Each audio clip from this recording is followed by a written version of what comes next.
Hello दोस्तों, माई academy team द्वारा आज बेहद इंपॉर्टेंट सेक्शन इकोलॉजी और एनवायरनमेंट के इंपॉर्टेंट टॉपिक बायोस्फीयर को हम कवर करने जा रहे हैं, क्योंकि एग्जाम पॉइंट ऑफ व्यू से UPSC, state PSC, bank, railway और दूसरे सभी एग्जामिनेशन में पर्टिकुलरली एनवायरनमेंट और इकोलॉजी से number of question as well as depth of question लगातार बढ़ते जा रहे हैं। मेरा नाम है आकाश श्रीवास्तव। तो शुरू करते हैं आज का वीडियो में आगे बढ़ने से पहले चैनल को लाइक, शेयर और सब्सक्राइब करना न भूलें, जिससे क्वालिटी कंटेंट हम आप तक लाते रहें। दोस्तों, आज हम कवर करने जा रहे हैं बायोस्फीयर क्या होता है, इसके component, organisational structure, importance of biosphere, ये ह्यूमन को कैसे इफेक्ट करता है, कौन से फैक्टर जो बायोस्फीयर को भी इफेक्ट करते हैं। आज का प्रश्न है दोस्तों, आज मैं 2 प्रश्न आपसे करने जा रहा हूं। पहला प्रश्न है कि बायोस्फीयर में जो लिविंग बींग्स होते हैं, जो जीव जंतु होते हैं, वो एक दूसरे पर इंटरलिंक्ड, इंटरडिपेंडेंट, इंटर रिलेटेड होते हैं। ये सभी के इंडिविजुअली उनके और एक दूसरे और साथ ही साथ में अन्य जीवों के भी सर्वाइवल के लिए बेहद जरूरी होता है। और जो ये लाइफ सपोर्टिंग एक पूरा सिस्टम बन जाता है, उसको क्या कहा जाता है? इकोसिस्टम, माउंटेन रेंज, फॉरेस्ट या एटमॉस्फेयर? इसका उत्तर मैं आपको वीडियो के अंत में दूंगा। और हाँ, एक डिस्क्लेमर मैं यहां पर देना चाहता हूं कि यह पर्टिकुलर क्वेश्चन एसएससी 2017 में पूछा जा चुका है। दूसरा क्वेश्चन जो कि कई बार multiple time different state PSC और दूसरे एग्जामिनेशन में भी पूछा गया है, इंक्लूडिंग यूपी पीएससी, बीपीएससी और एटसेट्रा एटसेट्रा। तो यह क्वेश्चन है कि National Green Tribunal NGT Bharat सरकार द्वारा किस सन में इसकी स्थापना हुई थी? 2008, 9, 10 और 11। इन दोनों ही प्रश्नों का जवाब जानने के लिए अंत तक बने रहिएगा। दोस्तों, जब हम बात करते हैं जैव मंडल अथवा बायोस्फीयर की, जब हम बात करते हैं, तो अगर बिल्कुल ही सरल भाषा में एकदम एक लाइन में अगर समझा जाए कि बायोस्फीयर क्या होता है, तो बस बायोस्फीयर का मतलब होता है जीवन। जहां पर जीवन सपोर्ट होता है वही जोन बायोस्फीयर कहलाता है। अब इसको थोड़ा सा और बेहतर समझते हैं तो दोस्तों, ये आप चित्र में देख सकते हैं, ये एटमॉस्फेयर का रीजन हो गया, ये सॉइल है, अर्थ आप कह सकते, अर्थ तो खैर सभी हो गया, पर ये सॉइल हो गया, माउंटेन हो गया, और यहाँ रिवर हो गया। यहाँ पर कुछ पक्षी होंगे एटसेट्रा, यहाँ पर जानवर हो गए, यहाँ पर मछलियाँ और दूसरे भी जो मरीन जो भी लाइफ सपोर्ट सिस्टम होते हैं उनके, और भी सारी चीजें होंगे। तो ये एक तरीके से ये जोन पूरा बायोस्फीयर का जोन कहलाता है। पर यहाँ पर एक बात और सोचने पर मजबूर कर देता है, क्या जो समुद्र होता है वो समुद्र में पूरा पानी के अंतिम छोर तक क्या जीवन है? हो भी सकता, नहीं भी हो सकता। साइंटिस्ट अभी वहां पर नहीं पता लगा पाए हैं। क्या पूरे ही एटमॉस्फेयर में जहां पर हवा है जीवन है? तो नहीं, कुछ किलोमीटर जाने के बाद लाइफ नहीं होता है। अर्थ में बात करें, सॉइल में, क्या पूरे ही सॉइल जहां तक फैली है वहां पर लाइफ है? तो नहीं। अर्थ के बिल्कुल इनर पार्ट जहां पर मेंटल होता है वहां पर लाइफ नहीं पॉसिबल होता है। तो दोस्तों, यहां पर हम देख सकते हैं कि लाइफ को सस्टेन करने के लिए ये तीनों ही, सॉइल, वाटर और एयर, ये जब कंबाइन होते हैं तो लाइफ वहां पर सस्टेन कर पाती है। और ये कंडीशन जहां पर होती है वो जोन बायोस्फीयर या जैव मंडल कहलाता है। इसके नाम में भी आप देख सकते हैं, जैव मंडल, ऐसा मंडल जहां पर जीवन हो, या ऐसा स्फीयर जहां पर लाइफ सस्टेन करती हो। यहां पर वो यूनिसेलुलर, मल्टीसेलुलर और बड़े बड़े ऑर्गेनिज्म सभी इसके अंदर आएंगे, चाहे वो fungi, bacteria, blue whale, large animal, सबको इसमें आते हैं।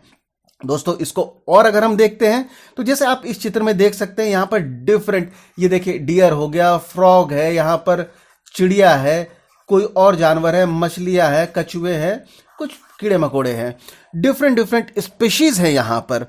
तो जब ये जो डिफरेंट स्पीशीज होते हैं, इनका जो एग्जिस्टेंस होता है, ये सभी, हम सभी को पता है, हम इंसान भी एक स्पीशीज है, और ये सब, चाहे इंसान, जानवर, एक दूसरे पर हम लोग इंटरडिपेंडेंट होते हैं। हमारी एग्जिस्टेंस ही एक दूसरे पर डिपेंडेंस होती है, और हमारी जो एग्जिस्टेंस एक दूसरे पर जो इसका इंटरेक्शन होता है, रेसिप्रोकल इंटरेक्शन होता है, उसको क्या कहलाता है?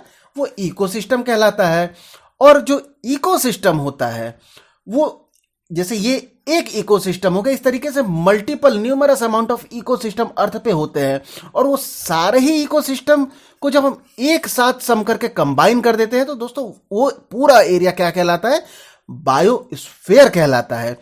और चाहे वो इकोसिस्टम हो या क्लाइमेट रेगुलेशन हो, सभी में बायोस्फीयर का रोल बहुत ही ज्यादा क्रिटिकल हो जाता है। आगे हम सिंपल, जैसा भी हमने पिछले डेफिनेशन में देखा ही था, कि हम सिंपली एक शब्द में अगर इकोसिस्टम के रेफरेंस में बायोस्फीयर को समझना चाहे तो sum of all the ecosystem on earth is can be known as biosphere. और दोस्तों जब हम इकोसिस्टम की बात करते हैं तो जाहिर सी बात है, इकोसिस्टम में क्या होता है, जो एनिमल या जो भी स्पीशीज होते हैं और उनका जो इन्वायरमेंट होता है, उन दोनों का ही इंटरैक्शन को जब हम एक कंबाइंड फॉर्म में देखते हैं तो यही इकोसिस्टम कहलाता है। इकोसिस्टम या पारिस्थितिकी तंत्र। और दोस्तों पारिस्थितिकी तंत्र में क्या सभी जो जीवित वस्तु है उन्हीं का संबंध होता है? तो ऐसा नहीं है। Biotic as well as abiotic factor दोनों ही इकोसिस्टम और जाहिर सी बात है बायोस्फीयर में इंक्लूड हो जाते हैं।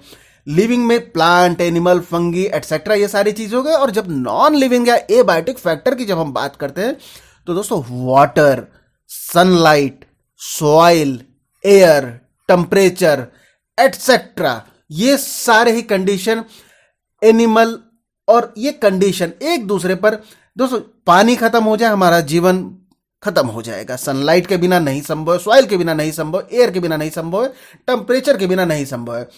तो दोस्तों बायोटिक और as well as abiotic factor ये इकोसिस्टम और हमारे बायोस्फीयर या जैव मंडल में इंक्लूड होते हैं। कंपोनेंट या बायोस्फीयर के हम अंगों की जब बात करते हैं तो बेसिकली ये 3 कंपोनेंट होते हैं। कौन कौन से?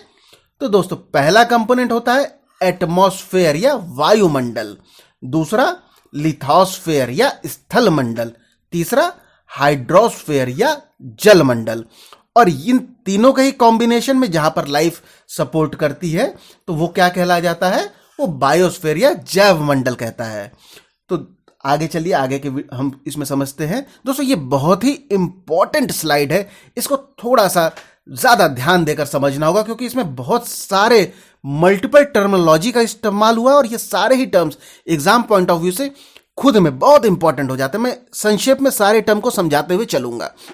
तो इसमें हम बात करते हैं ऑर्गेनाइजेशनल स्ट्रक्चर ऑफ बायोस्फीयर या व्यवस्थापन स्वरूप, जब हम बात कर रहे हैं जैव मंडल की। तो दोस्तों सबसे निचले लेवल पे इंडिविजुअल आता है या एक जीव। यहां पर एक स्टैग या डियर की एक प्रजाति का आप पिक्चर में देख सकते हैं। यहां पर कोई भी हो सकता है, मरीन में कोई मछली ले लीजिए, कोई कीड़ा मकोड़े, कुछ भी हो सकते हैं। तो ये पिक्टोरियल रिप्रेजेंटेशन है। तो सबसे निचले स्तर पे जो ऑर्गेनाइजेशनल स्ट्रक्चर बायोस्फीयर का होता है तो सबसे पहले स्ट्रक्चर पे कौन आ जाता है? तो कोई इंडिविजुअल जीव हो जाएगा। और जब पॉपुलेशन, दोस्तों जब पॉपुलेशन को हम थोड़ा सा इकोलॉजी के टर्म में अगर हम सब समझते हैं तो all the member of particular species living in a single habitat, तो उसको क्या कहला जाता है? उसको पॉपुलेशन, और हिंदी में हम इसी को आबादी बोल देते हैं। दोस्तों यहां पे हमको एरिया और टाइम इसका भी ध्यान देना होता है। तो ये होता है सेकंड, ये हमारा सबसे निचला स्तर हो गया इंडिविजुअल का। फिर दूसरा स्तर कौन बनाता है? जब मल्टीपल इंडिविजुअल एक साथ हो जाते हैं तो वो आबादी हो जाती है, वो दूसरा स्तर हो जाता है। और तीसरे स्तर पे जब हम जाते हैं तो कम्युनिटी या जाति की बात करते हैं। दोस्तों इसको अगर हम इकोलॉजी टर्मिनोलॉजी में जाति या कम्युनिटी को डिफाइन करेंगे तो ये होगा असेंबलेज ऑफ इंटरैक्टिंग ऑर्गेनिज्म। इससे क्या हम समझते हैं? तो देखिए यहां पर डिफरेंट स्पीशीज है, डिफरेंट इंडिविजुअल जीव हैं। देखिए यहां पर कोई डियर हो गया, यहां पर कोई कैट का प्रजाति हो गया, यहां पे ऑयल है, यहां पर कोई रैट, खरगोश, डिफरेंट यहां पर हम देख रहे हैं। बट ये सभी एक दूसरे पर इंटर डिपेंडेंट हो जाते हैं। और दोस्तों इसको हम क्या कहते हैं? इसको हम जाति कहते हैं। यहां पर एक खास बात आप देख रहे हैं, पॉपुलेशन में तो हम सेम स्पीशीज की बात करते हैं, बट हम जब जाति में बात करते हैं तो यहां पर सेम भी हो सकता है और डिफरेंट भी हो सकता है। यहां पर शर्त क्या होती है? को एग्जिस्टेंस, एक साथ ये रहते हैं पर्टिकुलर एरिया में और वहां पे पर्टिकुलर टाइम में, ये एक साथ इनकी कोएग्जिस्टेंस जहां पर होती है उसको हम कम्युनिटी कह देते हैं या जाति कहते हैं। दोस्तों अगला स्तर ऑर्गेनाइजेशन में कौन सा आता है? इकोसिस्टम या पारिस्थितिकी तंत्र। इसको अभी हमने थोड़ी देर पहले एक चित्र में हमने समझा भी था, फिर भी चलिए यहां पे हम समझ लेते हैं कि जब लिविंग थिंग और जो उनके फिजिकल इन्वायरमेंट होते हैं, इसको जब हम एक फंक्शन के साथ में एज ए सिंगल यूनिट जब हम देखते हैं तो वही पारिस्थितिकी तंत्र या इकोसिस्टम कहलाता है। इसमें अभी हमने पहले समझा ही है, बायोटिक और एबायोटिक दोनों ही फैक्टर इसमें आ जाते हैं। दोस्तों अगला जो स्टेज आ जाता है वो हो जाता है बायोम का, या जीवोम इसको हिंदी में बोल देते हैं।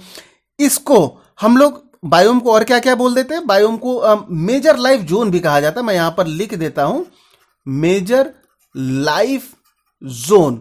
ये बायोम को हम मेजर लाइफ जोन भी कभी कभी इसको करके इस टर्मिनोलॉजी का इस्तेमाल करते हैं, तो इसको भी जानना जरूरी हो जाता है। इसको बायोम को अगर हम इकोलॉजी टर्मिनोलॉजी में डिफाइन करें तो ये कैसे होगा? तो दोस्तों इसको समझने के लिए सिंपल अगर हम समझते हैं कि लार्ज इकोलॉजिकल एरिया है।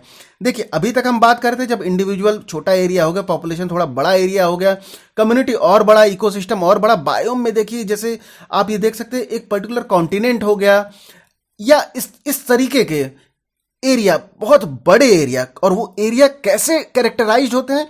उनका क्लाइमेट अलग हो सकता है, क्लाइमेट से, सॉइल टाइप से, वेजिटेशन से, वहां पे जो डोमिनेंट प्लांट हो गए, एनिमल हो गए जो वहां पर रह रहे हैं, इनसे ये कैरेक्टराइज्ड होते हैं ये एरिया। और ऐसे एरिया जहां पे जो कम्युनिटी होती है प्लांट और एनिमल की, जो कॉमन एडेप्टेशन हो जाता है पर्टिकुलर एनवायरनमेंट के लिए, तो ऐसे एरिया को हम बायोम डिफाइन कहते हैं। दोस्तों बायोम की जब हम बात करते हैं तो साइंटिस्ट ने बायोम को 5 भाग में डिवाइड किया हुआ है। 5 भाग में कौन कौन से आते हैं? तो दोस्तों हम इसमें इसका कोई सीक्वेंस नहीं है, बट ये 5 भाग कौन कौन से होते हैं? फॉरेस्ट बायोम हो गया, ग्रासलैंड हो गया, ग्रासलैंड के बाद इसमें आ जाता है टुंड्रा हो जाते हैं, मैं लिखते चल रहा हूं, टुंड्रा हो गया, डिजर्ट हो गया और एक्वेटिक हो गया। ये डिफरेंट 5 टाइप ऑफ बायोम होते हैं जिसको साइंटिफिकली डिफाइन किया गया है।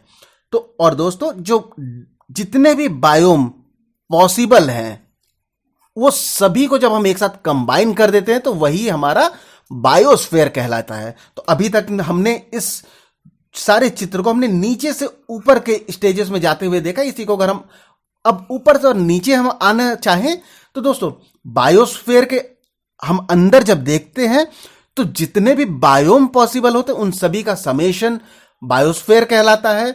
बायोम में जितने भी इकोसिस्टम पॉसिबल होते हैं, पर्टिकुलर बायोम में, एक बायोम के अंदर कई सारे इकोसिस्टम हो सकते हैं। एक इकोसिस्टम में बहुत सारे कम्युनिटी डिफाइन हो सकते हैं, कम्युनिटी के अंदर में बहुत सारे पॉपुलेशन आ सकते हैं और पॉपुलेशन के अंदर में बहुत सारे इंडिविजुअल होते हैं। उम्मीद करता हूं कि ये इंपॉर्टेंट ऑर्गेनाइजेशनल स्ट्रक्चर और level of organisation in biosphere में समझा सका आपको। बाकी कमेंट में आप जरूर बताइएगा कि अगर आपको इस पर्टिकुलर स्लाइड में कोई भी दिक्कत आई हो तो। आगे हम बात करते हैं इंपॉर्टेंस ऑफ बायोस्फीयर की। तो दोस्तों सबसे ज्यादा इंपॉर्टेंट तो होता है लाइफ को प्रमोट बायोस्फीयर करता है। इसके अलावा अगर हम बात करें तो जो न्यूट्रिएंट साइकिल होता है उसको, रिसाइकलिंग, ऑक्सीजन हो गया, नाइट्रोजन हो गया और दूसरे भी जो भी न्यूट्रिएंट साइकिल होते हैं उनको रिसाइकिल करने में हेल्प करता है। साथ ही साथ में रॉ मटेरियल और फूड को ये प्रोवाइड करता है। इसके बात करें तो ह्यूमन को ये हर तरीके से अफेक्ट करता है। ये चित्र में आप देख सकते हैं, ये चाहे हमारे फिजिकल नीड हो या हमारे लाइफ को सस्टेन करने के लिए हमारे फूड और दूसरे जो जरूरत के सामान हो, सभी के लिए बायोस्फीयर बहुत ज्यादा इंपॉर्टेंट हो जाता है। और इंपॉर्टेंटली ये जो एनर्जी फ्लो होता है, जैसे कि अल्टीमेट सोर्स ऑफ एनर्जी क्या होता है? वो तो सन होता है। सन से ये प्राइमरी प्रोड्यूसर से लेकर दूसरे लेवल तक जाता है। इन सभी को एनर्जी फ्लो को भी बायोस्फीयर सस्टेन करता है।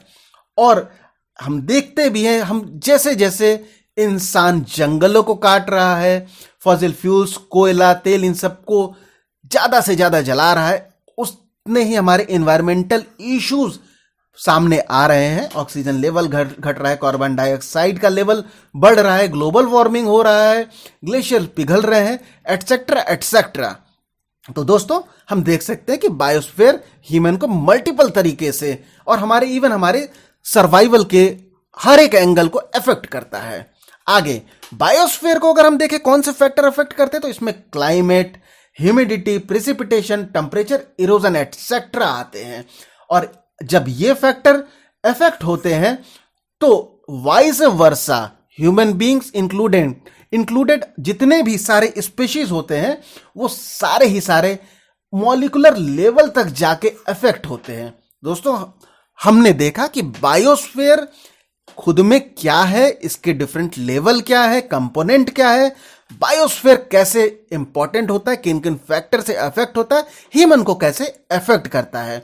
शुरुआत में जो मैंने आपसे प्रश्न पूछा था उसका जवाब है कि जो सपोर्टिंग सिस्टम होता है जिसमें इंटर रिलेटेड, इंटरडिपेंडेंट जो स्पीशीज होते हैं सर्वाइवल के लिए होते हैं, वो क्या कहलाता है? वो कहलाता है इकोसिस्टम। और जो दूसरा प्रश्न था, नेशनल ग्रीन ट्रिब्यूनल एनजीटी, इसकी स्थापना हुई थी 2010 में। दोस्तों वीडियो अगर आपको पसंद आया हो तो प्लीज चैनल को लाइक, शेयर और सब्सक्राइब जरूर कीजिएगा। अंत तक बने रहने के लिए धन्यवाद।